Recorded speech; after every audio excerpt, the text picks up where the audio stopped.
Oh, do not adjust your televisions. We are in control. No, this is not Coco's Corner.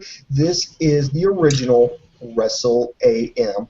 And of course, I'm back here, the sexiest man on all Internet Wrestling Radio. That's right, boom, boom, here, shaking the room, live from the RVA, talking about Richmond, Virginia. And of course, joining me is mi amigo, Dave Kocotis, in the parlor with the candlestick. How you doing there? How you doing there, Coco? Not too bad, not too bad. It feels weird hosting a show. I even messed up the title. I knew you were here, and I still said Coco's Corner. This is a Wrestle AM. Boom Boom is coming to the B and C shows of the thing. And it's so funny because we started the show, and you're like, don't read too many comments. I'm like, bitch, you only host the Raw reviews. You don't know what it's like to be on the NXT reviews. Don't read all the comments. We celebrate comments on this show. All right. You know, hey, if you got anything you want to say here, kids, you know, just put that in the comment section. We'll read it. We'll take a look at your questions. We'll take a look at your comments. We're going to enjoy everything. Just right now, I'm glad to be back here live on air. I'm sitting back here. My fiance's out of town. She drove back to Birmingham to go visit her daughter, so got the place all to myself right here. Had an off day today, so I made a big old pot of gumbo. When I found out I was doing a show, got a nice adult beverage here. And for those of you wondering at home, it is a White Russian. Yes, as inspired by the Big Lebowski. The dude abides. Anyway, so if you happen to see me get up at random, you know, that's what I'm doing. I'm fixing another drink. But, Coco, you know, it's been kind of weird, you know, not when Monday rolled around and I wasn't able to do the show. For those of you who may not know, my schedule has changed. I have to be at least on, well, what would be Tuesday morning. I have to be in at work extremely early. I have to be in at about 5 a.m. Raw goes off air at 11 o'clock my time. And with Dave's ranting, I will probably get off of doing the Raw review sometime around 1 in the morning. Just wasn't going to work out. So I'm still going to be part of Kocosports.com. I'm still going to keep doing reviews. I just may not get to do as many, especially when it comes to Raw. But you know what? Life never shuts a door without opening a window. And I was like, what can I do? What can I do? I was like, you know what? I really like NXT. You know, it's like one of the few things that WWE does that I actually enjoy. So, you know, I said, you know what? Why don't I just do that? So I sat down, went to Kocosports.com, and via some magic, went to check out NXT. And let me tell you something, kids. First question we asked on Raw, but we're going to ask it now with NXT. It's either, you know, is it a win, loss, or tie? Now, I'm going to ask everybody else here, but I'm going to start off. I'm going to say win. I thought it was a solid win. Not their best show, but it didn't need to be because I think they're building up to something else. So, but nonetheless, it was a solid win. What say you, Mr. Coco? Win, loss, or tie? I say win, but I wouldn't say solid. I'd say a squeaker win. There was a lot of problems with this. The main problem I had is every show of NXT I put over the commentary team. I'm like, wow, they pay attention to the match. Wow, they tell us important stuff. Wow, they're the best in the business. I thought this was the worst episode of the recent NXT the commentary team has ever had. It was, I mean, they might as well have had Michael Cole out there. It was complete. Right now, there's no need for name calling, sir. It was bad. And also, the main event, I was just like, no. I wasn't. We'll get into the main event breakdown. Yes, I give it a win, but for the first time ever, I give the commentary team a loss. Well, Dave, you're wrong yet again, and I will tell you why you're wrong during the course of this review, so buckle your seatbelts. And again, put down here in the comment section, did you think tonight's show was a win, loss, or a tie? If you haven't seen it, I would highly recommend you go to Kocosports.com, Kocosports.net, whatever, it doesn't matter. It's the same place. Go check it out. A lot of fun there. And I really do recommend this show because, you know, the funny thing about NXT is, Dave, if you'll allow me just a minute here to kind of rant, if I was to take like a space alien that just came down to Earth and for some reason was interested in what we found entertaining and what we consider entertainment, and then I showed them like this, there's this entertainment called professional wrestling where it's violence that's portrayed to be real when it's not. It's more storyline driven. It's athletically driven. And here's like this big company who puts on this big show one night a week that all these people turn out to these huge arenas to see, that, you know, all this money sunk into, that they're on for hours, that people go in, but they hate it. They absolutely hate it. And but then there's this small group of people who are supposedly not as good as, you know, at what they do as compared to these guys on the 3-hour show. And it's more entertaining, and there's less money involved, but it's run by the same company. And the space alien would probably scratch his head and be like, well, why can't they run the big show like the smaller show that people seem to like? And I wouldn't have an answer. Yeah, and well, so, that describes WWE right there. They don't have an answer. They just don't have an answer to what the fuck they're doing these days. But, yeah, I like NXT a lot. I think it was a pretty decent show. I still give it a win, but I'll bitch about the commentary team and the finish. But let's break it down. You got the let's first break match. It down. Of course, the first thing we see is, I guess, the in-ring debut of Finn Balor, the former Prince Devitt from New Japan Pro Wrestling. And funny thing about this, now for those of you who may not be in the know like we are at Kocosports.com, he actually, Prince Devitt actually chose this name himself. And for those of you who may have not seen that, I'll break it down real quick for you. He actually picked the name himself. And he got Finn from Finn McCool, who in Celtic mythology was a legendary warrior, you know, hunter, you know. So he got Finn from that. And Balor, again, that's from Celtic mythology, was also like a demon king. So he put that together, and, you know, I think it's kind of cool. Well, he comes out there doing his thing. He's saying that, you know, he's here because he's the future. Well, Tyson Kidd took exception to that, came out. And then Justin Gabriel came out and said, you know what, I'm tired of all you people coming out saying you're like this new international sensation. You know, you've been here for like 5 minutes. And they took exception, and they were going in there. It looked like it was going to be a 2-on-1. But who would come out more? None other than the former Kenta, Hideo Itami. It looked like Tyson Kidd and Justin Gabriel were set to retreat, but a referee comes in, and turns out William Regal had seen this backstage and made the match. So the first thing we see is a tag team match with Finn Balor and Hideo Itami versus Tyson Kidd and Justin Gabriel. This match itself, I think, was a great opener. We finally got to see Finn. Just call him Prince Devitt. You're like, it's Kenta and Prince Devitt. All right, come on, boobs. Don't stutter over their fucking make-believe names. He was born Prince Devitt. He'll die Prince Devitt. He is the real Bullet Club.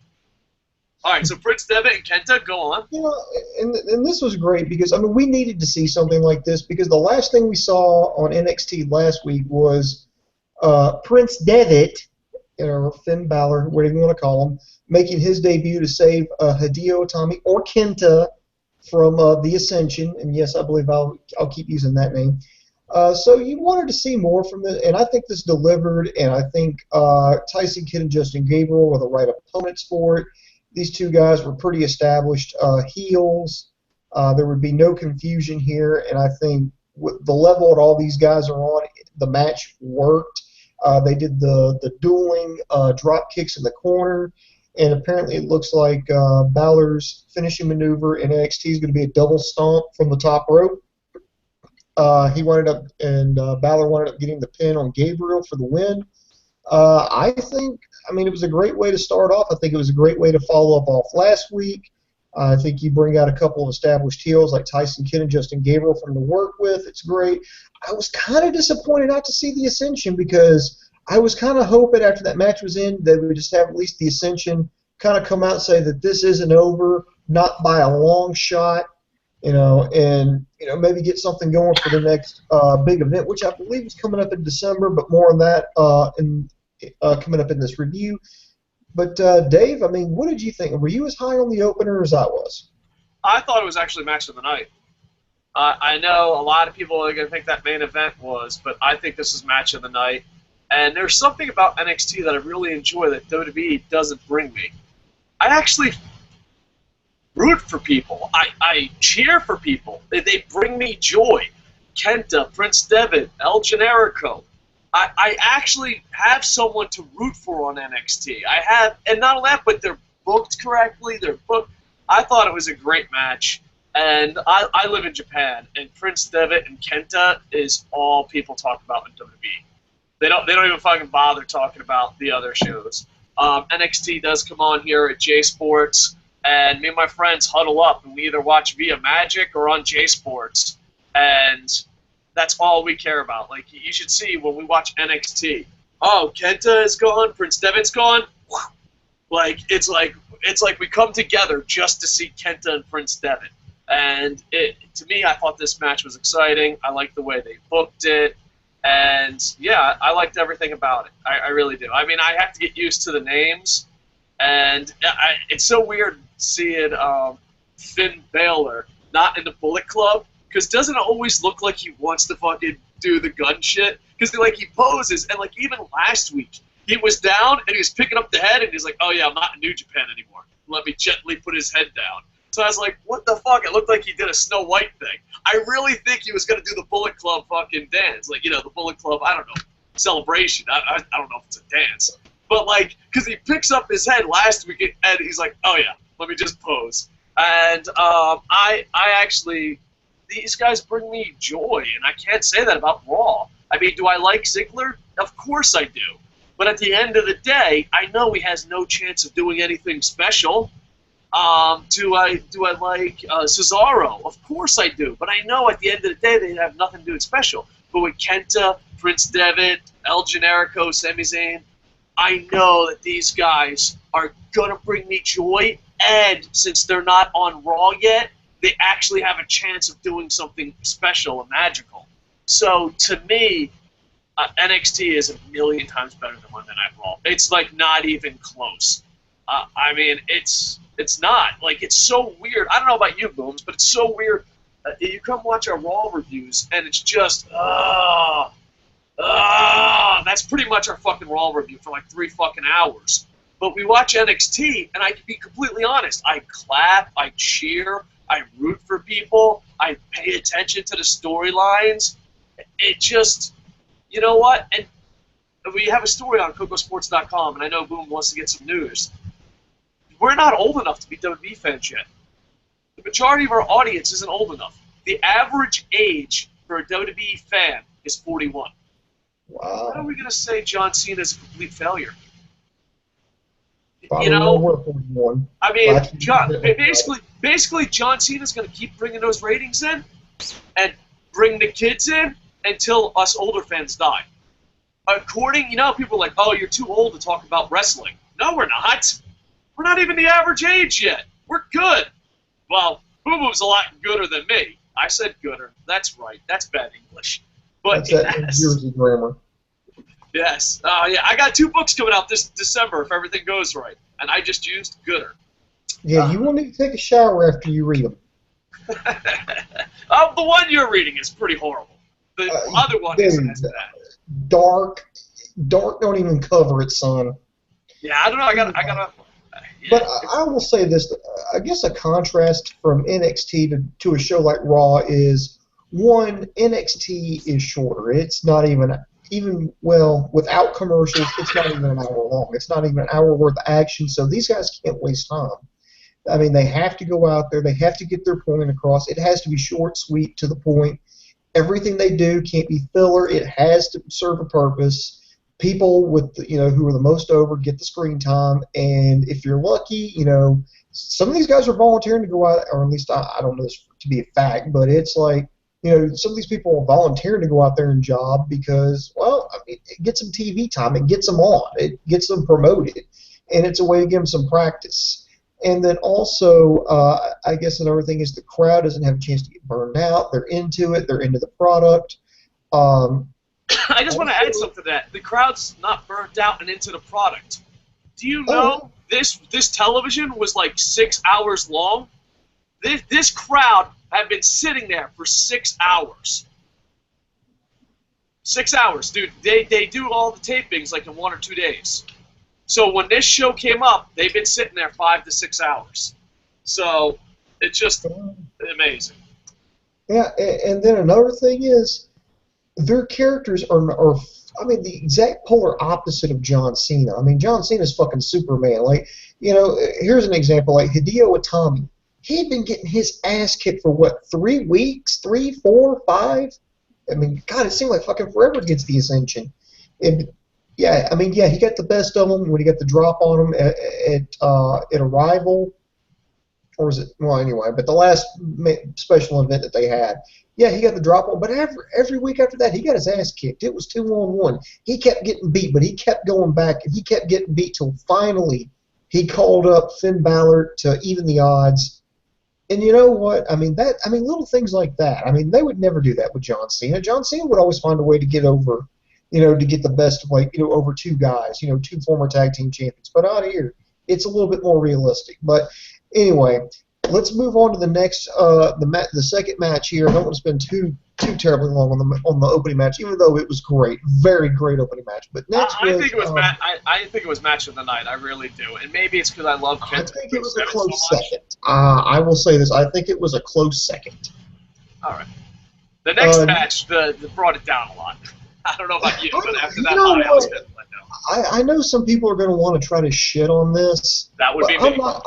That would be you, but then again, you're always wrong, so feel free to be wrong. It happens. It's America. Well, at least I'm in America, and in America, you're free to be wrong. We had Alexa Bliss versus Sasha Banks. Now,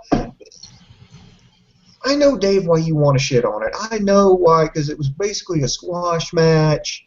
Here's Sasha Banks. I mean, she's from Massachusetts. That's pretty much close to Jersey, right? I mean, she's white trash. I mean, come on. Oh yeah, there's that other chick from Jersey that they actually promoted. Maybe they need to put her in this little army, whatever she's putting together. Have a nice little, East Shore orange white trash. Anyway, but I digress here. I like that they're rebuilding up Sasha Banks. Remember, she kind of got brought down a peg. Remember when Bayley was coming up to challenge Charlotte? Well, now that match has passed, they turned Charlotte face. Now you got Sasha Banks. She's pissed off. She's trying to rebuild. The BFFs fell apart, and now she's trying to rebuild this army. So she recruited the help of Becky Lynch, who turned on Bayley, and now you're trying to establish her as a legit threat. Now Alexa Bliss, I mean, look her, yeah. And let me tell you something. What I liked about this is, this is the complete opposite of what the Divas division on Raw and SmackDown does. I mean, this was like at least 5 minutes. I mean, they gave us some time to wrestle to show off. And I will say this: I enjoyed Sasha Banks' finishing maneuver, the bank statement. I mean, the backstabber into that label lock. Oh my God, that's pretty fucking cool. I mean, that's like something like a, I think like a dude should have. But that's a NXT Divas finishing maneuver. I mean, very great.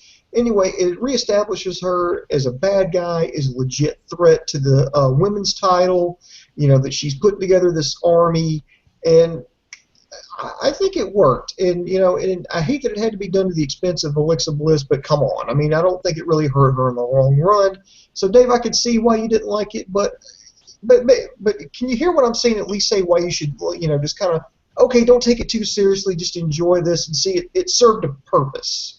That's what I'm saying. It just, overall, the match, it served a purpose to further something else down the road. Yeah, no, I'm not gonna shit on it that bad. I was just joking. It really did bring the viewing pleasure down after watching that great tag team match. Yeah, but don't you, as a booker, like Dave, I mean, you've booked shows before.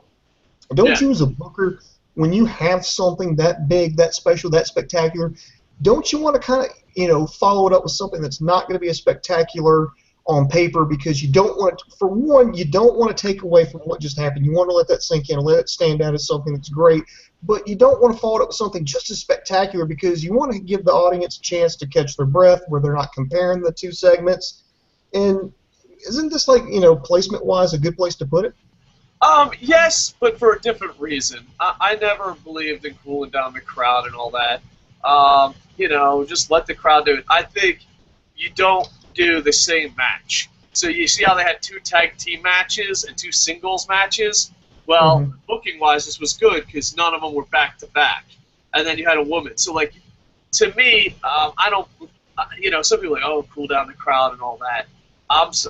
Dude, we got to fucking keep those people packed. You got to keep them entertained. You got to keep them there. You know what I mean? So I never bought into that way of thinking because, at my level, if they're not entertained, they leave. It's not like it's WWE in a big stadium.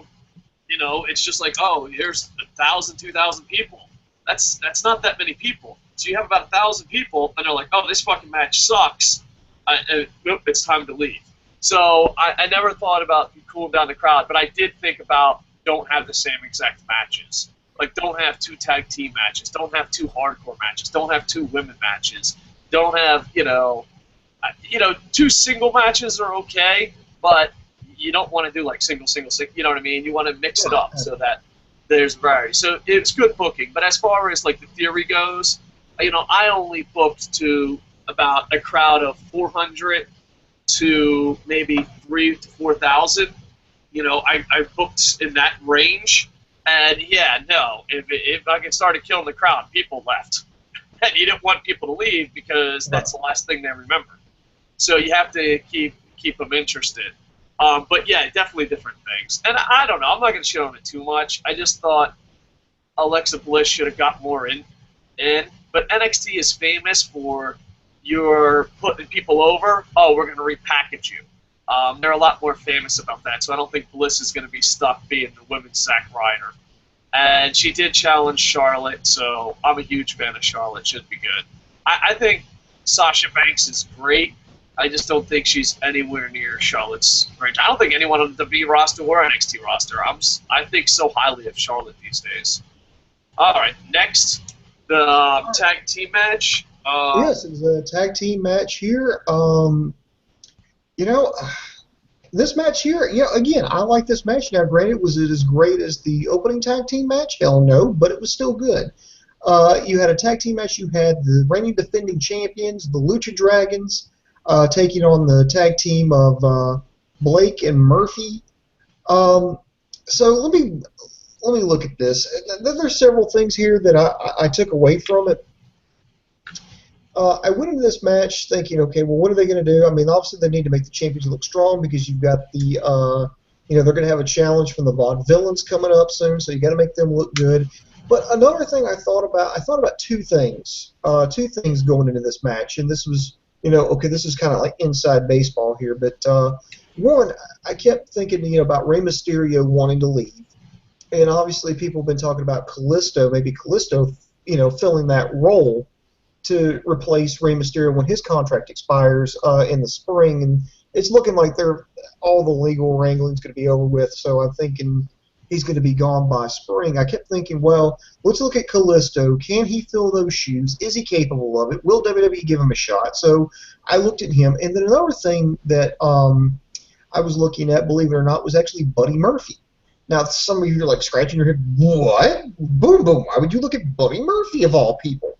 Well, I had read something, and it was off of Kocosports.com, so be sure to check us out on our wrestling news site, that a lot of the people backstage with NXT are pretty high on this kid, Buddy Murphy. And I was like, well, what makes this guy so special? Well, he actually had one highlight in there where he had Callisto, and he picked him up, and it was just some wrangling and just a nice power bomb. And, I mean, it wasn't much. Or was it a suplex? Anyway, I forget, but it was an overhead suplex. Overhead suplex, excuse me. Okay, now I remember. Sorry. And I was like, maybe that's why. And, I'm trying to, see, because if this is who WWE's high on, and maybe they'll push him for a singles run, or maybe they'll push the tag team, that's something else that I noticed. And then you have Sin Cara in there, filling the role of the veteran to kind of oversee everybody. But I think it was great. Callisto did this fucking insane flip. Then don't forget, Sin Cara actually looked pretty good in there because he did manhandle. I mean, this is a little guy. I mean, just manhandled. I think it was Blake, and hit him with a vicious suplex. But anyway, you wound up having Sin Cara hitting Blake with the Swanton and got the win. You know what? I thought it was a good match. I mean, I'm just kind of seeing the future here for what it was. I mean, it was just a squash match. The champions look strong, so they just pulled this tag team out there. But if you kind of look behind the scenes, it's a little bit more interesting what's going on behind the scenes. So, Dave, I got to ask you two things. All right. I know I'm kind of rambling here, and I apologize for that. No worries. One, my first question here is, one, do you see Kalisto being capable, if everything goes right, of course, training, progression and everything, do you foresee someone like Kalisto filling Rey Mysterio's shoes when he leaves? And also, have you noticed anything about Buddy Murphy that, why NXT is pretty high on the kid? Well, first question is, Albert Del Rio did an interview with a UK wrestling show. I forget what it is. It's on Kocosports.net. It wasn't us. But no one's ever going to replace Rey Mysterio Jr. I think that he'll do a great job being the masked wrestler superstar, but there'll never be another Rey Mysterio Jr. Even Albert Del Rio's wife, that was a pretty funny joke. She's like, he'll never be another Rey Mysterio. There's Rey Mysterio, and then other people they brought in from Mexico. And hopefully, he's the masked guy, does a great job, and, hopefully they have more than one lucha. It always seems like when it comes, okay, we have one Japanese guy, we have one Mexican, we have one dude with a mask. Is he Mexican? It's a mystery. And then they always seem like they have one. It'd be great to, open it up and have a couple Japanese stars and have a couple luchadors from Mexico. So that would be it. And as far as Buddy Murphy goes, I don't know. I haven't seen much about him. Boom Boom walked away, but I was wondering if one thing I don't know who made the catch. Maybe it was Buddy Murphy, but when Kalisto does his move to the outside of the ring, just a small thing that I noticed, whoever catches him is amazing. Booms, you're back. I got a question for you. Okay. Buddy Murphy. When Kalisto, I'm slaughtering his fucking name, and I apologize. I failed Spanish 1. When he does that jump in the air, and the person who catches him, is that Buddy Murphy who catches him? Do you know who catches him? Yeah, that was Buddy Murphy who called him. Then, dude, I understand exactly why. I watch a lot of lucha. I watch a lot of pro res. I've been a hand-to-hand combat instructor and wrestled one match, but it was like a joke match. But I watched enough wrestling on different levels. The guy who catches them, and I'm taking it's Buddy Murphy by you, I've never seen someone catch someone so beautiful. Because he comes in a bit short, which a lot of people would panic and let him drop. And then as he's holding him, I know it's something so small and it's not going to make any highlight films. But it's one of those things that I understand why people speak highly of him. The way he caught him was textbook. It was amazing. If we were Sports Center, that would be our play of the day. Not the move where he's spinning around like crazy, because that's amazing. But he comes up short, and he still comes underneath him and grabs him. It just protects him, catches him like a baby mother bird catching her baby. I mean, I know it sounds crazy because it's something that most wrestling nerds don't look at. But most people would have dropped him. Most people would have made him hurt. And he just picked him up, put his body in the right place. And I can understand, if that's Buddy Murphy, and I apologize for not knowing who Boom says it is, then I understand. I know it's one of those things it's not going to be bragged about, but it was such a beautiful catch. I really thought so. I enjoyed this match. I enjoyed the Lucha Dragons. I enjoy them a lot. Now, the catch was beautiful. The match was pretty decent. The tag team is great. Now comes the complaining. This was the worst commentary ever. Ever in NXT history for this match. The Ascension. Fuck the Ascension. Fuck them right in the fucking ass. They're the most overrated pieces of shit. They're the fucking John Cena of NXT. They are two goddamn John Cenas. And they weren't even in fucking this match. They weren't in the Kenta's match. But God forbid, can we go 5 minutes? they did not mention. I'm being a little fucking over the top sarcastic, but I kind of like. Does my sarcasm have some truth? I think they mentioned the Ascension more than the guys in the rematch. It was fucking ridiculous. Fuck the Ascension. Well, it was unfucking believable. The commentary team sucked a big fucking cock. Dave, you got to remember they had to mention the Ascension because that's who the Lucha Dragons defeated to win the NXT Tag Team title. But they also mentioned the Vaudevillains as well because the Vaudevillains have the challenge on them. Go back and watch it again. They talk about the Ascension more than they talk about the tag team champs. They talk about the Ascension more than their opponents. They're set, dude. It was fucking mind blowing how much they talked about it. I was just like, dude, what the fuck, man? Is the Ascension standing behind a goddamn broadcast team with a baseball bat? Like, you haven't mentioned us yet. You haven't mentioned us. Like, the fuck, dude? It was just crazy. Like, I thought anyone that's an older fan, I like WCW. I grew up a WCW fan. Boom Boom grew up a WWE fan. And the weird part is, Boom Boom grew up in the South, and I grew up in the North. So we're fucking bizarro worlds. He liked the Northern wrestling. I like the Southern wrestling.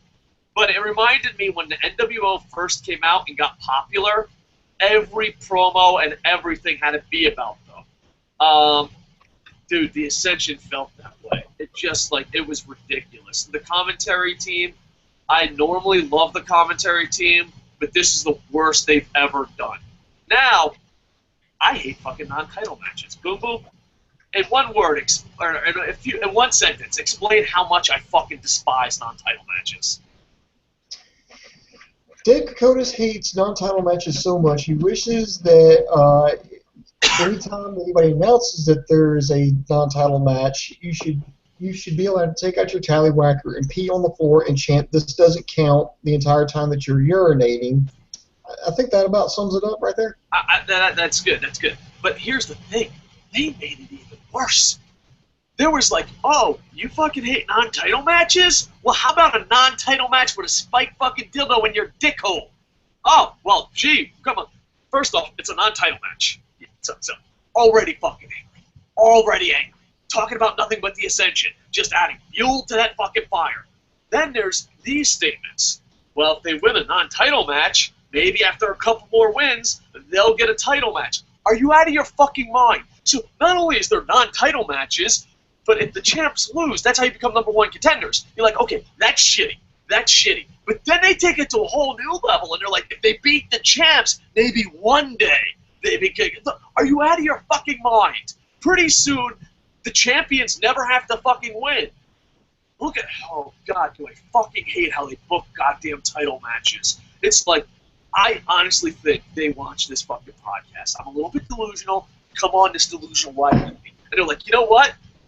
I fucking hate Dave, and I hope he fucking dies angry. Let's just fucking book non-title matches. Oh, he's getting immune to the non-title matches. It doesn't bother him as much. All right, let's have non-title matches, and if the team wins, they still are not #1 contenders. Dude, I'm fucking dying here. I am literally fucking dying. And I just want to die. It booms on my tombstone. This is what I want. 1, I never watched Total Divas, and that makes me better than you. 2, is the thing I want on my second tombstone is, title matches should mean something. Title matches should mean something. Titles should mean something. Yeah, Samoa Joe on fucking TNA just be like, you know what? I stubbed my fucking toe. Here's the title. You have, no. Title fucking matches should mean something. They should mean something. And if you're going to have a non-title match, which is pure bullshit, I'm not fucking accepting that, but you're wearing me down just like the goddamn evil system that you are. But if you are going to have non-title matches, and if they do make the champs, well, then they should have a title match later on. That's fucking horrible. That is horrible. But you're like, you know what? We can make it worse. We can make it worse. It's a non-title match, you beat the champs, you get a fucking free cheeseburger. That's it. Fucking, did we mention the Ascension is awesome? Yes, you have, fucking cocksuckers. Yes, you have. Next match. Next match was our main event, of course, the Road to Redemption. Sami Zayn eventually became the #1 contender to Adrian Neville's NXT title. So the match we've been waiting, I think, 3 weeks to see, 4 weeks to see. He went through Tyson Kidd, Titus O'Neil, and most recently Tyler Breeze to earn this spot.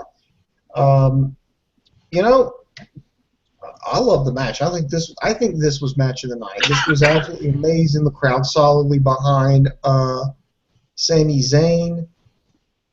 Adrian Neville in there. I mean, it was a fantastic match. And, let me applaud the commentary team. I mean, these guys were strictly talking about what was going on in the ring, Zayn's struggles to get to that match, his inability to win the big one. What was going on? It was like, oh, that's a hit. Oh, I don't know. He might be knocked out right here. Oh, look at the strategy in this. And I think it was absolutely amazing. Now, I guess one of the big things here, Sami Zayn looked like $1 million. That fucking power bomb that he gave Neville was amazing. Let's see here. The German suplexes followed up by this half-release Nelson. I mean, and then you know what? Neville refused to give up. I mean, hitting him with clotheslines. I mean, just boots. I mean, these guys just kind of they put it out there to enough to make it entertaining, but they held just enough back to have us wanting a little bit more. And there's a reason for this, and I'll explain why. But the ending here, and for those of you who haven't seen it, I would highly encourage you to please go watch this match. Come back and then watch this, or at least finish up this segment here of the review. It ends. The storyline is that basically these guys had each other well scouted. You had Adrian Neville get on the top rope. He was going for the red arrow, but Zayn moved out of the way. Neville grabbed his knee, feigning an injury.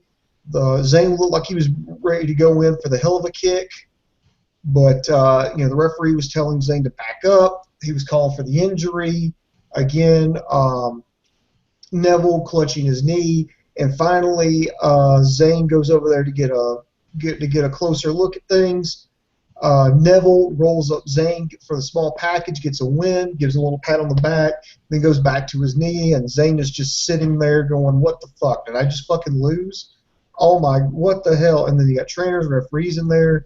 Now, Dave, one, I know you said that you weren't too thrilled about this, but if you've seen, and I'm not trying to give away spoilers here, I mean, I've seen this out on the internet. I mean, they've got like another, NXT is going to have another big event, kind of like a rival. I don't know what this one's going to be called, but it's going to come up actually in about a little under a month now, next month on the WWE Network. They're going to have another, and they're going to get a return match here.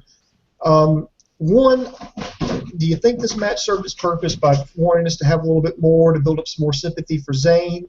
And two, do you think this really completed Adrian Neville's heel turn? Because there were shades of it at the last event of that four-way match. But this one, I think if it turns out he was actually just faking it and got the quick win, to me that's a full-blown heel turn.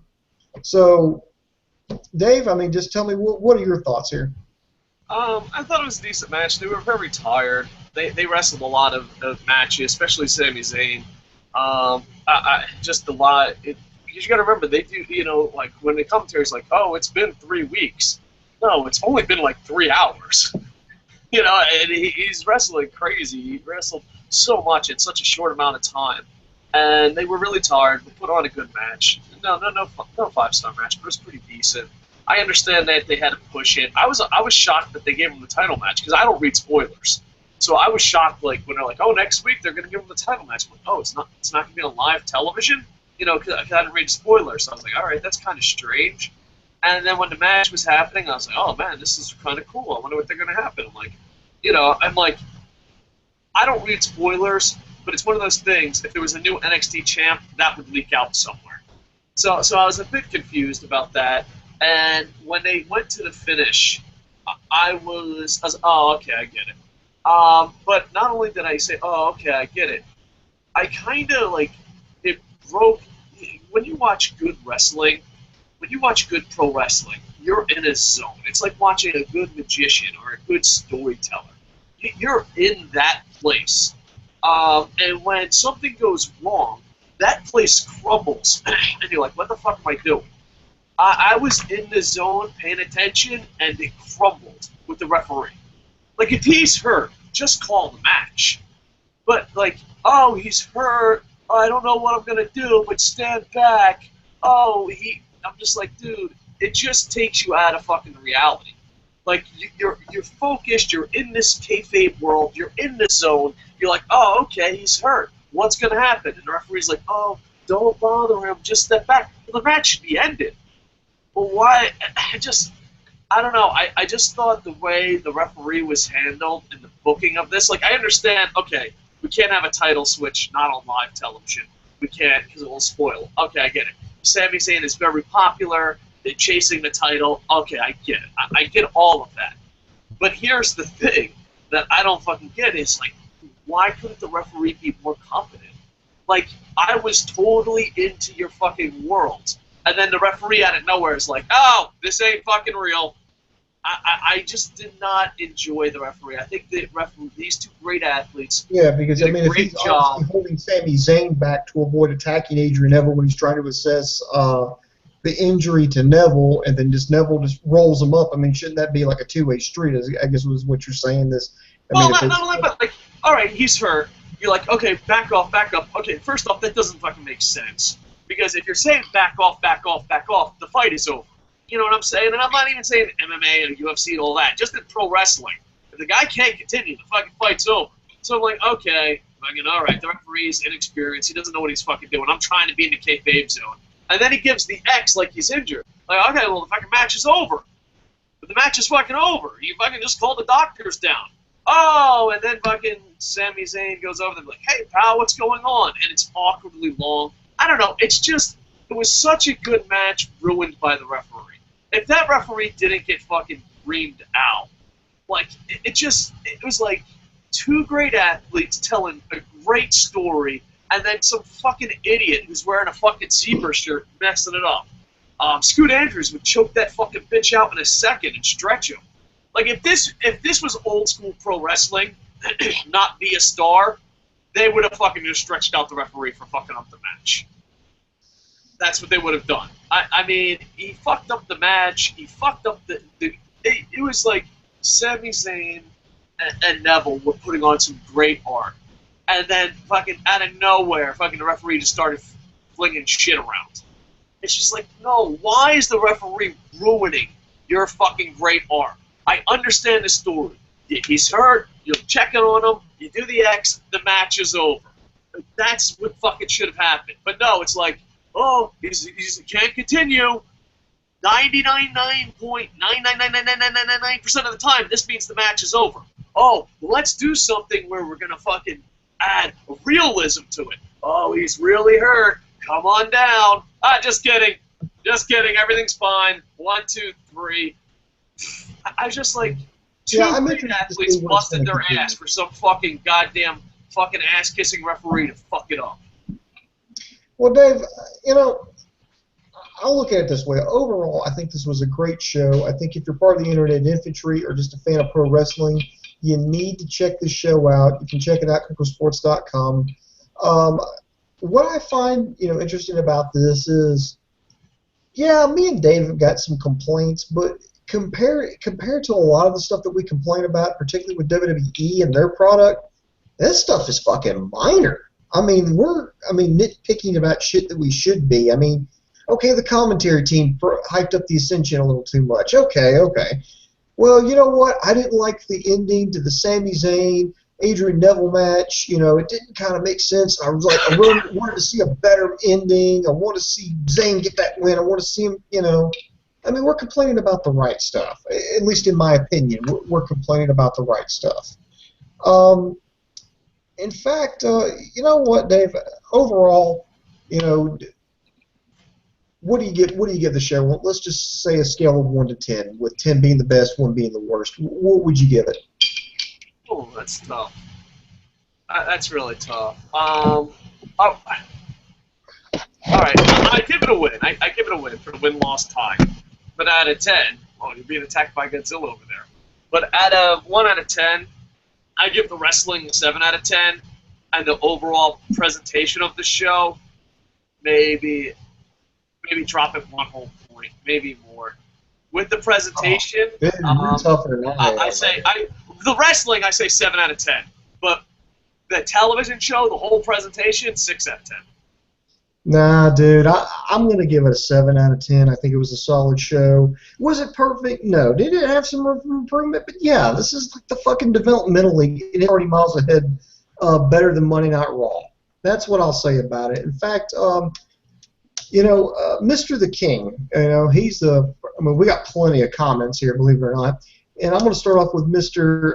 The King, because he actually made a comment here that it's something I've been thinking about for a while, so I'm going to use this as the catalyst. But he says these wrestlers are going to stay in NXT so long, nobody will care like what happened with Adam Rose.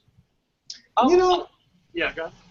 Well, and Dave, go ahead and say what you're going to say, because I think I may get a little mouthy on this one, but go ahead and say what you're going to say. All right, I've talked about this in other NXT reviews. Now, there are some really big success stories, like the members of the Shields. There are some success stories out of NXT. But this is just no facts. This is just my conspiracy theory. I think they're signing the best wrestlers in the world, so no one else has them. And they just want to park them in NXT. That's just my opinion. There's no facts, and there are other stuff like Bray Wyatt, the Shield. So there's people that prove my theory wrong. But there's also a part of me that's like, you just signed Prince Devitt because he's the best. You just signed Kenta because he's the best. You signed Kevin Steen. You sign all these great guys. And I'm like, maybe Triple H always says, like, oh, NXT is our third brand. NXT is a major player. I wonder if, like, and they sent out surveys about the Cruiserweight show. I wonder if they're just signing the best people so that people that love pro wrestling are more worthy to pay the $9.99. And they're just going to park them in NXT. Now, there are some examples that shoot holes in my theory, but this is a theory I've been thinking about for a while now. Go ahead. All right. Let's see here. I also want to say Travis Moore gives tonight's show a win, so way to go, Travis. But anyway, Mr. The King, if that is indeed your real name, I read something somewhere, actually it was at Kocosports.com, I believe, that there was talk that WWE was kind of interested in making NXT like its own league, in the sense that they were going to go out with it and go out on the road with it, have their own promotion, kind of basically be their like glorified indie league. And I started thinking about that, and I thought about how maybe we could do this into a storyline. And the easiest way to do this would be come this December when it looks like they're going to do a rematch between Neville and Zayn, and I would do it like just before, within the next couple of weeks, have William Regal come out and, say, okay, Sammy, I've got some great news.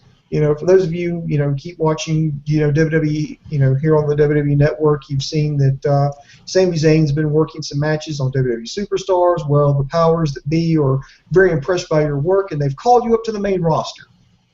And and have Sami just kind of take him back and like, wow, that's a big honor. And then basically have William Regal say, well, it looks like you're going to be moving up, so there's no need for a title fight, and we'll give you a farewell. We want to thank you for everything that you've done, and have Sami say, no, what, I really want to have this match against Adrian Neville. I'm tired of this talk that I can't win the big one. I really need to have this match. To prove that, to prove my critics wrong, to prove it to myself that I can win the big one. Then have William Regal say, well, just as soon as you win it, you're going to have to vacate it because you've been called up. And, he's like, I understand that. I hate that this will put you in a bind, but please, just for me, one last favor, this is all I'm asking. Just give me this title match against Adrian Neville. And, of course, have William Regal, say, okay, you've done a lot for us here. You've done a lot, so you know what? Yes, I'll do this for you. And then have like the title match. Then have Sami Zayn win it. And after he wins it, he's holding up the NXT belt. It's like, yes, I did it. I won the big one. Then have William Regal come in. It's like, okay, congratulations, you've won. You proved it. You can win the big one. And then it's like, well, I'm here to take the belt because we agreed that if you happen to win it, you'd have to vacate it because you're getting called up to the main roster. Then I would have Sami Zayn make a speech. And then I would have him pull something like Shane Douglas did back in 1994, and have him go, you know what, yes, I won this title. Now I have to go up to Raw to take on the likes of The Miz. Now I have to go on to Raw and take on the likes of Sheamus. Now I've got to go on to Raw and take on the likes of Randy Orton. And now I've got to go on to Raw to take on the likes of John Cena. And that the hell I do, and then just say, no, I'm not going. I'm not giving up this title. As far as I'm concerned, this title means more than the WWE World Heavyweight title. And just, I'm not saying shit on the product, but just say, no, this means more because I believe the best wrestlers are here. I'm taking on the best competition here, and I'm going to stay here as the champion. So you know what? I politely decline the call-up to the main roster. I'm going to stay right here, and then you can have like Triple H or somebody with the authority come on, be like, I know you're being a little hasty. I know it was the heat of the moment, and then just have like this feud build up where Sami Zayn's like, no, this is the title. This is the best competition. This is better than Raw, and just kind of have like that internal rivalry, and you can get people to subscribe to the network by one, you see the main event guys come down there trying to take out Zayn or try to convince him to come over to Raw and see him defend the title and then carry it around with a lot of swagger, and I think that would get some interest at least going. For one, it would build up the NXT brand. It would get people to watch or subscribe to the WWE Network and watch more because now you've got intertwining storylines here. You have people who want to see what this NXT thing's about, and you have the NXT guys saying, fans going, well, what's Sami going to do? How's he going to get out of this one? But Dave, I mean, just by my storyline that I've just kind of thrown together here, what do you think about that on the surface? Well, if it's going to be a third brand, you're going to have to do a storyline where NXT is fucking, they think it's better than WWE. You can't have a third brand that goes, oh, wow, one day we're going to make it up to the big boys. There has to be a storyline like that. I thought of a storyline, so, dude, what the fuck, Google Talk? I can't upgrade in the middle of a show. Do you hear those dings? Google's literally be like, are you going to upgrade? Are you going to upgrade? Are you going to no, dude, can we finish the show? Can we finish the show? Can we do that, Google? Thank you. I thought the same thing. You have to make it, like, I don't know if that's the storyline you go with or not go with. I have a different one where Triple H leads them, and they just bash Raw. Like, I would have it where Triple H, the authority loses, the Triple H is still in charge of NXT, and they just show segments of Triple H going, oh, man, thank God I'm in NXT. Fuck Raw. Did you see that shit? Like, and people are like, whoa, was that supposed to be in there? And then just build up to it, and then I'd have it where NXT is better than Raw and have an ECW feel, and then I would have it where everything that the true fans, the average age of 41, really say, I would just have Triple H be the leader.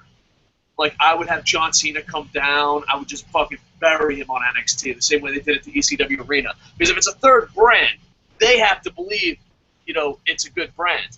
And then I would have where, like, as far as the title shit goes, is I would have it where Kenta was champion, and Kenta he's always said he wants to go to WWE. Kenta's champion, and John Cena comes out and be like, oh, you can come, because I'd make John Cena the heel. Like, you can still book him any way you want on that shitty-ass show Raw, but I'd make him the heel like they did at ECW. And he'd be like, well, you can come up to Raw, and fucking, like, they're all in the ring, and NXT guys, and so is Prince Devitt. And they say, like, Kenta's like, no, I've always wanted to go to Raw. I'm going to go to Raw. And Prince Devitt, he goes to Prince Devitt, he's like, are you coming with me? And Prince Devitt just beats the living shit out of him. And then Triple H is like, you're under contract. You're going to fight Prince Devitt. And then Prince Devitt and Kenta go at it. Prince Devitt wins the title. Kenta goes on to WWE. And then it just fucking makes a big whole, no, we're fucking better than you. Third, there has to be that feeling. There can't be, oh, one day the Ascension's going to go up to WWE. There has to be, fuck the Usos, the Ascension is better. You know what I mean? There has to be a leader like that that's like that. And the problem with NXT becoming its own brand and becoming better and something that people are willing to pay for is that you have to actually attack your main product for it to be fucking believable. In any of the storylines we pitch, NXT has to attack Raw. Like, even if you don't go there and invade, like, you could save that for months or years later. They have to be talking shit about Raw. You can't be like, we're our third brand, go NXT. Oh my God, I can't wait to move up. You know what I mean? So you have that. Oh, would you like to upgrade now? Booms, would you like to upgrade now? Nope. No, we're not going to upgrade now. Let's go to some live comments and wrap this up. All right? Let's go ahead and do some. I'll take the honors on this one, sir. Right. First things first, I'm going to get to Bullet Club Biggs. He says, "What's up, Coco and Boom Boom?" He says, "Alex Riley is annoying. Sami Zayn is awesome. Adrian Neville looks like a garden gnome. And I love me some Sasha Banks and Bayley." Well, let me address those, sir. Yes, it's great to see you too, Mr. Biggs. Alex Riley's annoying. Yeah, he's a little bit. He's the heel announcer, but I think he does a great job on it. Sami Zayn is awesome. Yes, I'll agree with you on that. Adrian Neville looks like a garden gnome. Yeah, I can see that, but he's pretty cool in the ring. And I love me some Sasha Banks and some Bayley. Yes, Bayley is like that girl. I want to just date that girl. I totally want to date Bayley. This is provided this is a different universe where this could actually happen and I was single. Yes, I would totally, I would be the gentleman. I would, walk her to her porch at night. I would, escort her to a restaurant, to the theater to watch a movie. Sasha Banks, on the other hand, I would have to treat her pretty rough. I'm talking like doggy style, pulling that hair with one hand, smacking that ass with the other. And then resisting the urge to throw her a fucking $50 bill when I'm done. But anyway, that's neither here nor there. Your thoughts on his comment, sir? Zayn is awesome. Alex Riley is annoying. Alex Riley's about as annoying as fucking Google Plus saying upgrade now. Like, are you going to continue our show? Fucking bitches. Adrian Neville looks like a garden gnome. I don't care how people look. I just care how people wrestle.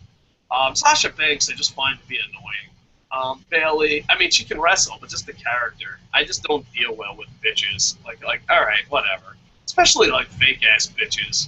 Dude, she won. Yeah, Bayley won me over. Sasha Banks, I guess she's doing her job, and she's got a hell of a finishing maneuver, as I said earlier on in the show. All right, and Bullet Club, I just want to get through these comments and end this show because the upgrade now thing is fucking literally pissing me off so much that I'm gonna fucking drive to Google and fucking say nice things to him. Bullet Club Biggs. I believe WWE is signing all the indie international talent to play, keep away from organizations as well. But I also believe these wrestlers want a nice payday, so they sign with WWE. Yeah, but Kenta and Prince Devitt, I think, is different. Kenta and Prince Devitt, they were making good money in New Japan and Noah. Matter of fact, they didn't get the usual NXT contracts. It's so funny because like. If you come from New Japan, Noah, or Pro Wrestling where they pay you, or you come from the NFL or soccer, you get paid like triple than someone who comes up through Ring of Honor. That's fair. So yeah, I think Kenta really wanted to be in WWE because he was making good money in Japan, and I think the same thing with Prince Devitt. Mr. The King says I clapped when you mentioned that Shane Douglas moment. And yeah, I'm a big fan of that Shane Douglas moment. I didn't mention it, but Boom did. And Travis Board, David, what was it like to own your own wrestling business? Because my friend wants to run the business.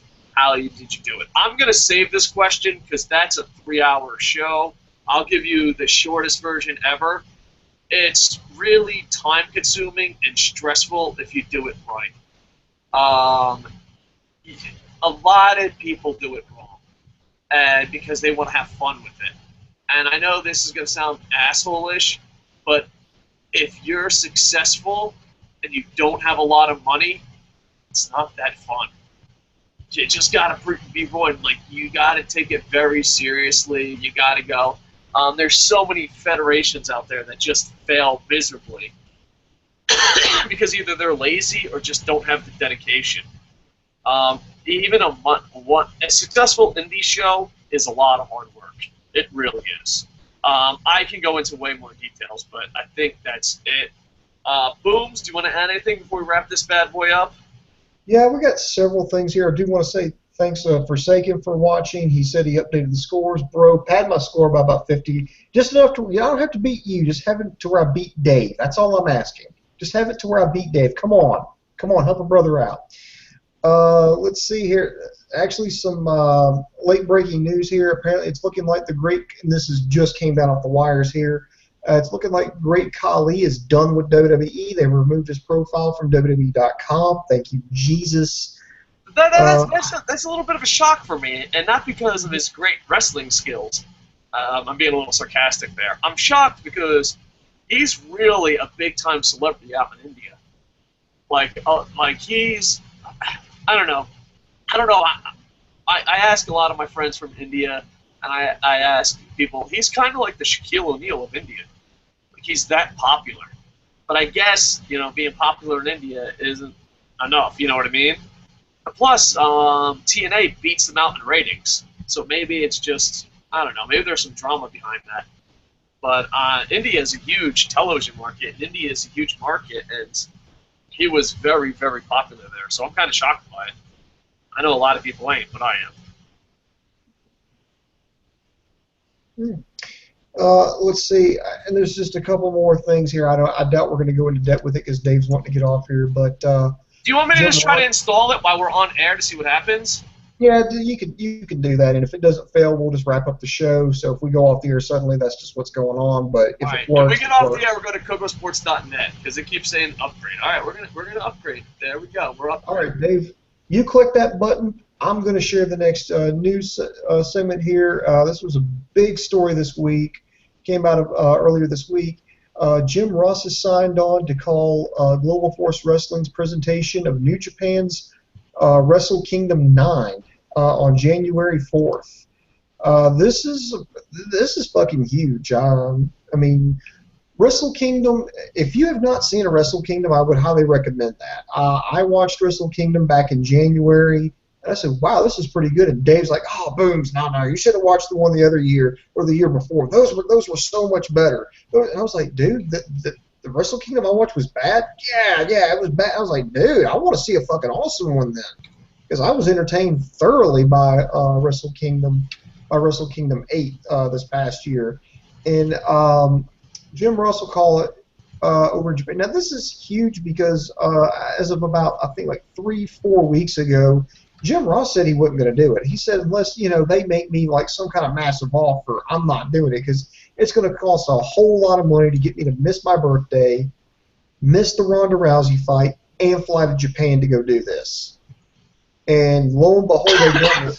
I'm thinking he may have gotten paid close to 7 figures for this. But this will be a little tough here. It's going to come on at 2 in the morning Eastern. They will replay it, and it will have the secondary audio programming available where you can get it in English. So I think this is a huge score for not just Global Force Wrestling, but for New Japan as well. Because I'm thinking, maybe all Global Force Wrestling is just New Japan Pro Wrestling with English commentary is what it's going to be. But Dave, I mean, one, do you think that do you think this is a big deal, or at least as a big deal as I think it is? And two, here's the big question: who joins Jim Ross? Who do you get to? Because if you got Jim Ross doing play-by-play, who's going to do color? And don't say me. No, I would fucking suck at that. I think it's going to be CM Punk. I honestly do. There was rumors, and I think Jim Ross just denied all that shit because he wanted money and didn't want it. It was still a negotiation. I think Jim Ross always knew he was going to do it. He just tried to get some more money out of New Japan and Jarrett. And it works. I honestly think, I think the original rumor is going to happen. I think it's going to be Jim Ross and CM Punk. I could be wrong. But anyone they get, as long as it doesn't break it down, dude, an upgrade now, I think it's going to fucking CM Punk, well, I mean, remember, he's off doing like a comic book now, so I don't know, he's too busy to be doing this. But there's 2 names that popped up in my mind when I said, when I thought about, who do I want to do? Who do I want to see do color? One was just kind of funny because I just thought it would be funny, and I know it's not going to happen. But my first name that popped in my head was Joel Gertner. Yeah, no. I would love to I just love to hear him again. But that's not going to happen. I'd be more shocked if that did happen. But the other one name that popped in my mind, he is available, and I could picture this happening. It would make sense, and he works, and I think he would work well with Jim Ross. Why not Jim Cornette? Yeah, that's not too bad. Jim Cornette wouldn't be bad. No problem. I'm thinking maybe Matt Stryker. They'll get someone. I don't think. Yeah, Matt Stryker would be a good one. Yeah. So. Tony Schiavone. But my whole who knows, but I doubt it. My whole thing is it's just with Jer. I'm gonna be there live, so I'll probably just watch the commentary like maybe 2-3 days afterwards. I'll be at Wrestle Kingdom live, but I honestly believe that this might be huge. I hope the price isn't too expensive. I haven't seen the price because I'm going live, so I wouldn't even bother with the price. But what was I gonna say? I don't know. I hope the price is decent, and I hope it gets Global Force and New Japan out there, because I think that Ring of Honor pay-per-views failed to get New Japan out there. I think working with the NWA has failed. Everyone that works with New Japan doesn't benefit, and the guys who work with them do. And I hope Global Force brings something to the table. I know they got real pay-per-view on television. I know they have Jim Ross. So I'm hoping that the world could see how great New Japan Wrestling is, because I think it's the best wrestling in the world. So I'm really excited about it. All right. So boop, boop, there you go. Bam, bam. I'd like to thank Team Jansen, Fight Reports, Rick MMA, and Camp Jansen MMA for retweeting our 5 MMA events to check out this weekend story. I'm going to mispronounce this, but our fan, Tag, thank you for liking us on Facebook. And I think that's it. Travis Bohr, I will make a separate video about your question just because it's a pretty long answer. All right. Booms. You ready? Whoa. We got fantasy results in. And at first, what? What the fuck just happened? What the fuck just happened? I call fucking shenanigans. I thought I was still in first place. And first place, Forsaken surpasses the Fighting Kangaroos, then Player Dies Kingdom, and then the Screaming Antelopes. You and Player Dies are tied. And Wicked's Wrath is right behind me. So, but I got 97, you got 73, so I'm still safe. Get that I still call shenanigans on that scoring because like virtually everybody I have, with the exception of one, has won like a Yeah, everybody except for one has won some kind of title or big event. So how in the hell am I that far behind? Well, he'll break it down for you. He'll break it down. You're not as stacked as the Kocosports Fighting Kangaroos from last pick to second place. It doesn't have the same ring. Man, but it felt so good when I was in first place. I was going to fucking put the trophy right here. I was going to open up the care package on air. Well, I can still open up the care package. It's only 3-point lead.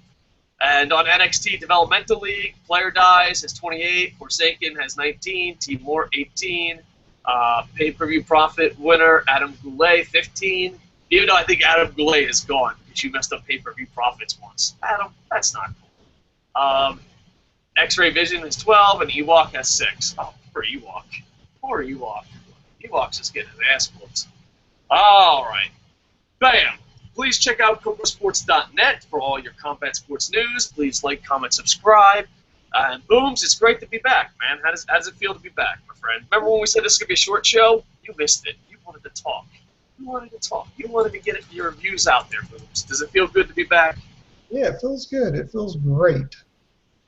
All right. This show might have been longer than the actual NXT. Thank you for all the live viewers. Thank you for the comments. Kocosports.net. It's where the world comes to kick ass, your home for combat sports and above all, where it's okay to be a passionate fan. Like, comment, subscribe. I will be doing a TNA review, and I will be doing a Lucha Underground review and a SmackDown review within the next 24 to 48 hours. I'm way behind because I'm sick, and I have 900 ideas for shows, but my stupid health keeps getting in the way. Booms, you got anything else to say? Be like, how does it feel to be on the C Show, baby? C Show, it will become the A Show by the fact that I am on it, carrying you yet again. But until then, kids, you can check us out in all our glory at Kocosports.com. That's KOCOsports.com. It's your home for all combat sports. That includes boxing, mixed martial arts, pro wrestling, amateur wrestling, sumo wrestling, taekwondo, kickboxing, judo. If you can get your nose broke doing it, we got it covered on that site. We've also got the news and gossip section. We've got a health and fitness section. We've got our video on demand section. man, you could be busy for days on Kocosports.com with all the cool stuff we got on there. And you can check it out 24 hours a day, 7 days a week. It's where the world goes to kick ass. Booms, thank you.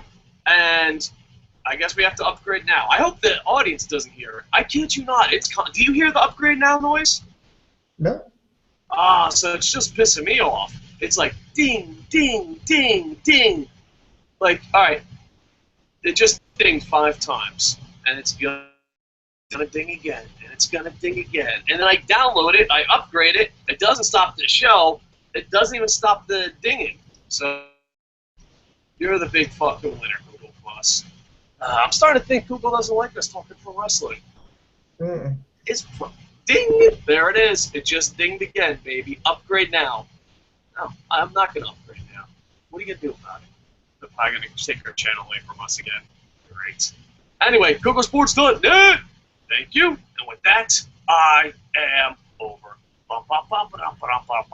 Upgrade now.